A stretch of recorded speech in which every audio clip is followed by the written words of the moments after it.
જો આ જોયું, આ હમે ખૂણે પાણી આવે અને હમમાં ખૂણા સુધી જાય 4 વીઘાનું પાણી વારું હું અને એક ભાઈ જોડા આવ્યો હે પણ એનામાં તો કશી બરકત નહીં ને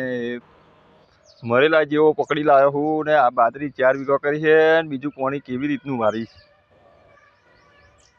અને આ ઢાર્યો તો જો સલો સલ થઈ ગયો હે ને એક બાજુ મોણસ એવો મળ્યો હે ને ઉનાળુ બાજરી આ તડકો ચેવો પડે છે ને પાણી વારવાનું થાય છે ને ખરું લૂડ્યો છે પણ મારા ભાઈ તમે જુઓ કે આ તડકામાં આટલું પાણી વારતો હોય એ લોકો પૈસા આલવાનું થાય તો બાકી પૈસા આલવા તૈયાર નહીં શું કરવાનું આ અને આ બાજરી જોવો જોઈએ એની ધૂલ આવી ગઈ છે અને આ ખરા ઉનાળામાં પાણી વારવાનું થાય અને લોકો માણસ મજૂરી મળતા નહીં પણ શું કરવાનું બોલો મારા મિત્રો ભાઈઓ કે આ પાણી વારતા વારતા તો મારો નાકે દમ આવ્યો ને માણસ આવ્યો ને એ પેલા એના જેવો હાથમાં મળ્યો